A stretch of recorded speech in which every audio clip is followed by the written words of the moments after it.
Unsure of your dream? Study abroad destination? Clear your doubts. Videsh Consult. Call 9676502888.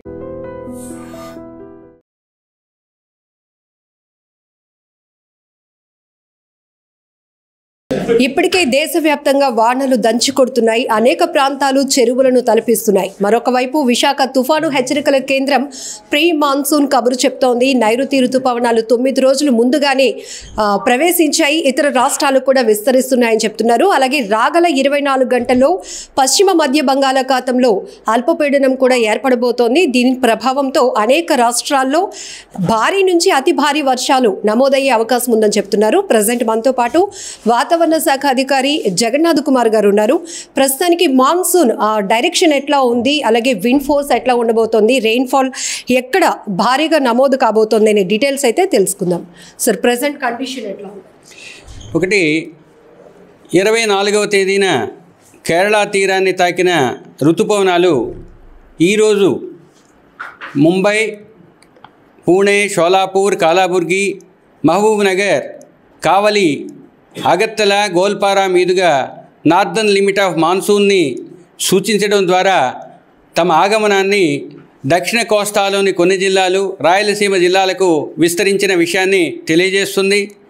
ఇది రాబోయే 3 రోజుల్లో మిగతా ప్రాంతాలైన ఉత్తర కోస్తా జిల్లాలకు కూడా వ్యాపించే అవకాశం ఉన్నది. అయితే ప్రస్తుతం మరఠ్వాడ పరిసర ప్రాంతాల్లో ఒక అల్పపీడనం కొనసాగుతుంది. దానికి అనుబంధంగా ఒక ఉపరితల ఆవర్తనం ఉంది. ఆ ఉపరితల ఆవర్తనం మీదుగా అనుబంధంగా ఒక ఉపరితల ద్రోణి ఉత్తర కోస్తా ఆంధ్రప్రదేశ్ వరకు, ముఖ్యంగా ఉత్తర తెలంగాణ, దక్షిణ ఛత్తీస్గఢ్, దక్షిణ ఒడిస్సా మీదుగా 3.1 నుంచి 4.6 కిలోమీటర్ల ఎత్తు వరకు వ్యాపించి ఉన్నది. ఇది దక్షిణ దిశకు వంగి ఉన్నది. తద్వారా రాష్ట్రంలో రాబోయే వారం రోజులు కూడా చెదురుముద్దురుగా తేలికపాటి నుంచి మోస్తరు వర్షపాతం నమోదయ్యే అవకాశం ఉంది. మొదటి 6 రోజులు కొన్ని ప్రాంతాలకు, 7వ రోజు 1-2 ప్రాంతాలకు పరిమితమయ్యే తేలికపాటి నుంచి మోస్తరు వర్షపాతం కొనసాగే అవకాశం ఉంది. నైరుతి ఋతుపవనాలు ముందస్తు పునరాగమనం వల్ల ఏమైనా ఇంపాక్ట్ ఉంటుంది అంటారా? ఎక్కువ వర్షపాతం ఒకటి, మాన్సూన్స్ ముందు రావడం వల్ల ఓవరాల్ మాన్సూన్ పెర్ఫార్మెన్స్ని ప్రభావితం చేయదు. కానీ మాన్సూన్స్ ముందు రావడం వల్ల వాటర్ అవైలబిలిటీ, వాటర్ యొక్క ప్లెంటీనెస్, ఇవి రెండూ కూడా వాటర్ మేనేజ్మెంట్కి, అగ్రికల్చరల్ యాక్షన్ ప్లాన్కి, మిగతా సెక్టోరల్ ప్లాన్స్ వేసుకోవటానికి మనకి ఒక ముందస్తు ప్రణాళికని రచించుకోవాల్సిందిగా సూచిస్తాయి. అంటే ప్రస్తుతం ఉన్న మాన్సూన్స్ యొక్క ఆగమనం ముందస్తుగా జరిగినట్టయితే అగ్రికల్చరల్ ప్లాన్స్తో పాటు మిగతా సెక్టర్స్ లైక్ వాటర్ మేనేజ్మెంట్ వాటిని సరైన ప్రణాళికల ద్వారా నిర్దేశించుకోవాల్సిన అవసరం ఉన్నది. ఆయా శాఖల వారు దానికి కావాల్సిన ముందస్తు జాగ్రత్త చర్యలు తీసుకోవాల్సిందిగా తెలియజేయడం చెప్పి. సో దక్షిణ కోస్తా, ఉత్తర కోస్తాలో రెయిన్ఫాల్ ఎలా ఉండబోతుంది సార్? రాబోయే వారం రోజుల్లో కొన్ని ప్రాంతాలకు ఉండే అవకాశం ఉంది. మరియు రాబోయే 24 గంటల్లో ఉత్తర కోస్తా జిల్లాలైన అనకాపల్లి, కాకినాడ, కోనసీమ, తూర్పుగోదావరి, అల్లూరి సీతారామరాజు జిల్లాల్లోని 1-2 చోట్ల భారీ వర్షపాతం నమోదయ్యే అవకాశం ఉంది. రాబోయే తదుపరి 3 రోజులు కూడా ఉత్తర కోస్తా జిల్లాల్లో, దక్షిణ కోస్తా జిల్లాల్లోని 3-4 రోజుల్లో 1-2 చోట్ల భారీ వర్షపాతం నమోదయ్యే అవకాశం ఉంది. మత్స్యకారులకు కానీ అలానే అగ్రికల్చర్ ప్లాన్ చేసుకునే వాళ్ళకి ఎలాంటి డైరెక్షన్స్? చాలా మంచి విషయం అడిగారు. ముఖ్యంగా స్థిరమైన బలమైన ఋతుపవన గాలులు వీచటం వలన, ప్రస్తుతం స్క్వాలీ వెదర్ కూడా ఉండటం వలన కోస్తా జిల్లాల వెంబడి ఆవల కూడా 35 నుంచి 50 కిలోమీటర్ల వేగంతో, గరిష్టంగా 55 కిలోమీటర్ల వేగంతో గాలులు వీచే అవకాశం ఉన్నది.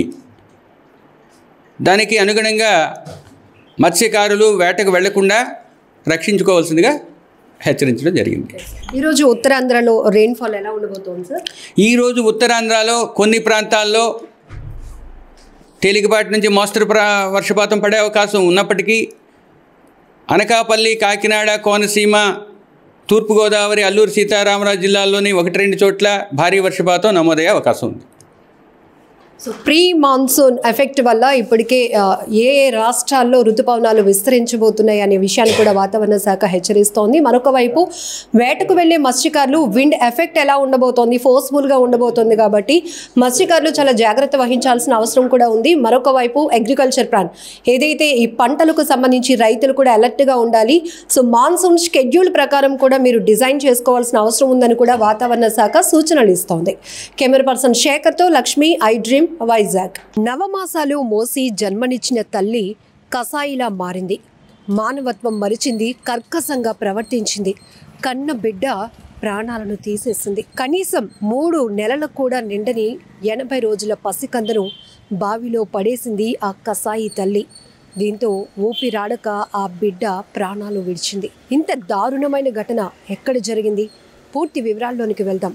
ఈ మధ్య కాలంలో చూస్తున్నటువంటి ఘటనలు చూస్తుంటే గుండెలు తరుక్కుపోతున్నాయి. ఎందుకంటే అసలు కన్న బిడ్డల్ని కూడా కాదనుకోటి కడతీర్చాలనుకోవటం ఎంత కసాయి హృదయంతో వీళ్ళు ప్రవర్తిస్తున్నారో కూడా అర్థం కావటం లేదు. ఏమొస్తోందో తెలియట్లేదు. అసలు వీళ్ళు మనుషులేనా అనిపిస్తోంది ఇలాంటి ఘటనలు చూస్తే. ఎందుకు ఇంత దారుణమైన నిర్ణయం తీసుకుంది? అప్పటి వరకు పొత్తిళ్లలో ఉండాల్సినటువంటి ఆ పసిబిడ్డను తీసుకెళ్లి బావిలో పడేసి ప్రాణాలు ఎందుకు తీయాలనుకుంది? పూర్తి వివరాల్లోనికి వెళ్దాం. సిద్దిపేట జిల్లా దుబ్బాక మండలం అప్పన్నపల్లి గ్రామంలో ఈ దారుణ ఘటన జరిగింది. ఇంటి ముందు ఆడిస్తున్న పసికందును 2 దుండగులు ఎత్తుకెళ్లిపోయారంటూ కన్నతల్లి పోలీసులను తప్పుదోవ పట్టించింది. చివరికి విచారణలో తానే తన కన్న కొడుకును బావిలో వేసి చంపేసినట్టు అంగీకరించడంతో పోలీసులు ఆమెను అరెస్టు చేసి రిమాండ్కు తరలించారు. సిద్దిపేట రూరల్ మండలం పుల్లూరు గ్రామానికి చెందిన రామగల్ల శ్రీమాన్, నంగునూరు మండలం నర్మేటకు చెందిన కవితను 3 సంవత్సరాల క్రితం ప్రేమ పెళ్లి చేసుకుని పుల్లూరులోనే నివాసం ఉంటున్నారు. శ్రీమాన్ ఇటీవల 2 చోరీ కేసుల్లో జైలుకు వెళ్లి రావడంతో గ్రామంలో పరువు పోయిందని అతని అమ్మమ్మ ఊరైన అప్పన్నపల్లిలో గత 2 నెలల నుంచి ఉంటున్నారు. ఎంతో ఆనందంగా ఉంటుందనుకున్న జీవితం ప్రశ్నార్థకంగా మారటంతో పాటు ప్రేమించి పెళ్లి చేసుకున్న భర్త తరచూ వేధింపులకు గురి చేస్తుండటం, ఆర్థిక ఇబ్బందులు, భర్త ప్రవర్తన, వ్యవహార శైలి నచ్చని కవిత భర్తతో విడిపోవటానికి సిద్ధపడింది. ఈ క్రమంలో అడ్డుగా ఉన్న పసికందును తప్పిస్తే భర్తను విడిచిపెట్టి హాయిగా ఉండొచ్చని నిర్ణయించుకుంది. ఈ క్రమంలో మధ్యాహ్నం ఇంట్లో ఎవరూ లేని టైంలో పసికందు దీక్షిత్ కుమార్ను తీసుకెళ్లి గ్రామ శివార్లో ఉన్న పాడుబడిన వ్యవసాయ బావిలో విసిరేసి వెళ్ళిపోయింది. తన దగ్గర నుంచి 2 ముసుగు వేసుకుని వచ్చి దుండగులు బాబును ఎత్తుకెళ్లిపోయారని చెప్పి అందరినీ తప్పుదోవ పట్టిస్తూ కిడ్నాప్ జరిగినట్టుగా డ్రామా క్రియేట్ చేసి పోలీసులకు ఫిర్యాదు చేసింది. దీంతో రంగంలోనికి దిగిన పోలీసులు కవిత చెబుతున్న విషయాలకు, జరిగిన ఘటనకు పొంతన లేకపోవడంతో ఆమెను తమదైన శైలిలో విచారించారు. భర్త నుంచి విడిపోయి దూరంగా వెళ్లిపోవాలని అడ్డుగా ఉన్న కొడుకుని తానే బావిలో వేసి చంపేసినట్లు అంగీకరించింది. దీంతో ఆమె భర్త శ్రీమాన్ ఇచ్చిన ఫిర్యాదు మేరకు పోలీసులు కిడ్నాప్ కేసును హత్య కేసుగా మార్చి కవితను అరెస్టు చేసి రిమాండ్కు పంపారు. నవమాసాలు మోసి చెప్పలేనంత బాధను దిగమింగుతూ జన్మనిచ్చిన తల్లే కన్న కొడుకును కర్కశంగా చంపటంతో ప్రతి ఒక్కరూ చలించిపోతున్నారు. తెలుగు రాష్ట్రాల్లో ఈ వార్త తీవ్ర చర్చనీయాంశమైంది. దుబ్బాక మండలంలో ఈ నెల 21 రోజు నైట్ 8 o'clock ఈ రామగల్ల శ్రీనివాస్ అని ఈ పుల్లూరు విలేజ్ మధ్యాహ్నం సమయంలో తన భార్య కొడుకు ఈ అప్పనపల్లి గ్రామంలో ఇంటి వద్ద ఉన్న సమయంలో ఎవరో 2 అన్నోన్ పర్సన్స్ వచ్చి ఆ బాబుని తీసుకెళ్లారని కంప్లైంట్ ఇస్తే దాని మీద మనం ఒకటి కిడ్నాప్లో కేసు నమోదు చేసినాం. ఇన్వెస్టిగేషన్లో భాగంగా ఈ శ్రీమాను కవిత, శ్రీమాన్ అని పుల్లూరు విలేజ్, కవితది నంగునూరు మండల్ నంగునూరు విలేజ్, ఒక 3 years బ్యాక్ లవ్ మ్యారేజ్ చేసుకుంటారు. వాళ్ళ పేరెంట్స్ ఒప్పుకోరు. 3 years కూడా పుల్లూరులోనే ఉంటారు. రీసెంట్గా ఏంటంటే ఈ శ్రీమాను ఒక 2-3 కేసులలో దొంగతనం కేసుల్లో జైలుకు పోయిండు. కొంచెం బ్యాడ్ క్యారెక్టర్ ఉంది. ఆ భార్యను ఫిజికల్గా మెంటల్గా హరాస్మెంట్ చేయడం, ఇబ్బంది పెట్టడం, ఆ అమ్మాయి కూడా అనవసరంగా నేను మ్యారేజ్ చేసుకున్నా, అటు మా తల్లిదండ్రులకు దూరమైన, అసలు ఎటు పోవాలో అర్థం కాని పరిస్థితిలో మొన్న రీసెంట్గా అంటే 21st రోజు 2:30 ప్రాంతాల్లో ఇంట్లో ఎవరు లేని సమయంలో ఆ బాబుని తీసుకెళ్ళి ఈ అప్పనపల్లి గ్రామ శివారులో ఈ రాజిరెడ్డి పొలంలో అంటే వ్యవసాయ బావిలో పడేసింది.